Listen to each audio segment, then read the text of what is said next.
Fala amigos do canal, tô aqui de volta com outro vídeo e hoje a gente vai bater mais um papo sobre comando de válvulas. Vou tentar explicar de uma maneira simples as principais diferenças entre o comando para turbo, aspro e blower. Sabia que tem bastante diferença entre eles? Pois é, esse é o nosso bate-papo de hoje. Bora pro vídeo.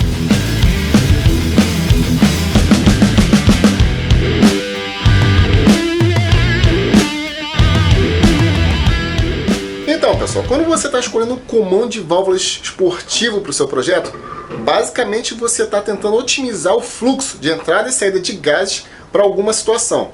Só que vai lembrar o seguinte, o fluxo, a dinâmica de gases do tipo de motores turbo, aspro ou blower, ProCharge é totalmente diferente. E aí que entram as diferenças no comando de válvula. E por fim, o assunto do canal no momento, Supercharger, Blower, ProCharger também entra nessa situação. Mas qualquer coisa que sobrealimente o motor, deixa eu virar para cá, mas não dependa do escapamento. A gente está falando do Blower, Supercharger, etc. Enfim, igual o Chevette Darwin. Deixa eu desenhar aqui um cilindro para a gente ilustrar, peraí. No Blower, diferentemente do que o pessoal acha que é igual ao turbo, não é. Tá? Primeiro porque a gente não tem essa contrapressão do escapamento para mover nada, então, ou seja, o escape basicamente é igual de um carro aspro, a parte de escapamento, mas a parte de admissão é quase igual de um carro turbo, porém um compressor, um blower, não é eficiente igual um turbo. E outra coisa, por que ele não é tão eficiente quanto o turbo? Primeiro que para ele ser eficiente, ele é um blower bem grande. Segundo que quanto mais ele gira, quanto mais pressão ele dá, quanto mais vazão ele tem que dar para o motor, menos eficiente ele é. Tá? Então, a gente tem que pensar o seguinte, ter o máximo de vazão possível do motor com o mínimo de pressão possível. Tá? E o escapamento não precisa ser priorizado, só a admissão. Primeira coisa que a gente pensou, que a gente já viu aqui, qual a primeira coisa que desperdiça? O overlap. Então o overlap do blower, a gente já, só nesse pouco aqui a gente já viu que tem que ser menor ainda que no turbo. Porque não precisa de um resfriamento absurdo do escape.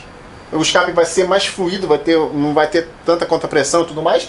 Então vamos ter esse aquecimento, essa pressão toda do escapamento do turbo.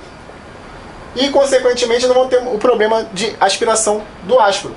Então tem que ter um overlap bem pequeno só para fazer ainda essa lavagem do cilindro que eu falei que é importante aqui na parte de aspro, porque tem que ter, de qualquer motor, ciclo outro, tem que ter essa lavagem do cilindro para evitar sobreaquecimento do conjunto, válvula e câmara, pistão, anéis, etc. Tá? Então, primeira coisa, overlap mais baixo que do turbo. A área é muito importante no blower. Tá?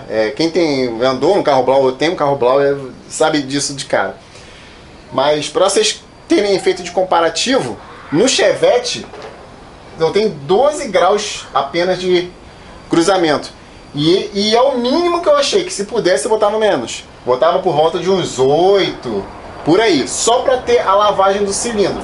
Porque faz falta no carro blower em alto giro. E como a gente não tem também problema de contrapressão no escape, e nem problema de marcha lenta irregular ou marcha lenta irregular na admissão, a gente não precisa se preocupar com o casamento aqui, podemos dizer assim. A gente pode priorizar, a gente deve priorizar a admissão, até para baixar a restrição, ter o máximo de vazão possível, com a menor pressão possível. Então, priorizar ADM, e geralmente ou é um comando assimétrico, como a gente falou, priorizando a admissão, ou é comando com lift maior, porque o escapamento é livre, igual um carro de aspirado. Lob center também igual do turbo, alto, para puxar o carro. Porque o blower já puxa de baixo, já tem pressão de baixo, gente. Para que a gente precisa disso? Porque, como eu falei, o lob center está diretamente ligado ao overlap. Quanto mais você espaçar os dois, menos cruzamento você vai ter. Então, consequentemente, quando você está botando o mínimo possível aqui de overlap, você vai ter um lob center alto. Tá? Consequentemente, geralmente o nariz aqui, como eu falei, geralmente o comando deve ser assimétrico, porque a gente está tratando sobre alimentado a admissão, podemos dizer assim, não sei se é a maneira correta, mas tem pressão na admissão e não tem pressão no escapamento. Não é o correto dizer, mas basicamente é isso. Tem nada travando, restringindo o escapamento, por dizer assim.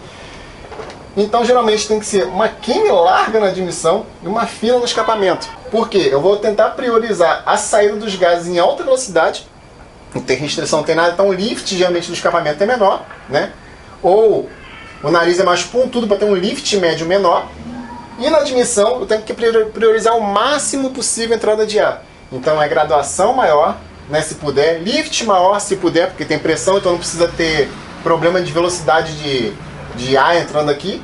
E se possível queime maior para ter um lift médio maior também. Tudo que você puder priorizar aqui na admissão para o ar entrar com a menor restrição possível no caso do blower, é melhor. Você vai ter um enchimento do cilindro maior, um volumétrico maior, tá? E não vai ter problema de aquecimento do blower, de gerar pressão excessiva no blower nessa situação, que aí você vai fazer perder muito a eficiência dele, ele vai esquentar muito, vai ter muita fuga de ar, e isso tudo não é bom para o blower. Pronto. Eu acho que eu falei todos eles agora aqui, né? Eu acho que não tem muito o que falar. Então, pessoal, acho que eu falei pra caramba, né? Vocês conseguiram entender as diferenças e o porquê dessas diferenças?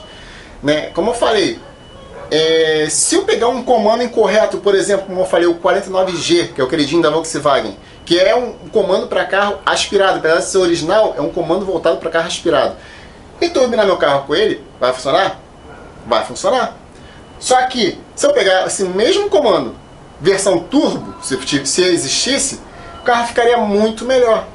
Em todos os sentidos, desde a hora que eu ligo o carro na lenta até a hora que eu tô com o pé embaixo e vou desenvolver mais potência também. E vou falar para vocês, não é difícil a pessoa se ficar empolgada, se entusiasmar, querer preparar seu carro, botar um comando mais esportivo, vai lá, compra um comandão, coloca, passa 3 meses, volta para o original porque fala que não gostou do carro, o carro não ficou bom, ficou mais fraco, em alguns casos ainda fala isso. Por quê? Porque ela errou na finalidade do comando para o carro dela e com o original, que provavelmente não era o correto, por isso ela está querendo o outro, ficou melhor. Ah, e questão de comando, de graduação, você não falou graduação. Pois é, porque isso depende de muitas coisas. Por exemplo, inclusive da cilindrada do motor. Se eu pegar um comando 288 e botar num carro 1.6, é uma coisa. Inclusive já é um comando grande para um carro 1.6. Mas se eu botar num carro 2.0, já não é tão absurdo assim. Porque, nesse caso aqui, eu estou priorizando a vazão de ar para dentro do motor. Estou querendo botar mais ar por mais tempo, deixar a válvula aberta por mais tempo.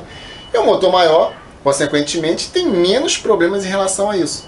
Tá? E isso depende de várias coisas, como eu falei, do motor, da finalidade, do projeto. É um outro assunto. Tem mais coisa no comentário fixo também. Beleza, pessoal? Se tiver qualquer dúvida, comenta aqui embaixo que eu tento responder todo mundo. E até o próximo vídeo. Valeu, tchau, tchau.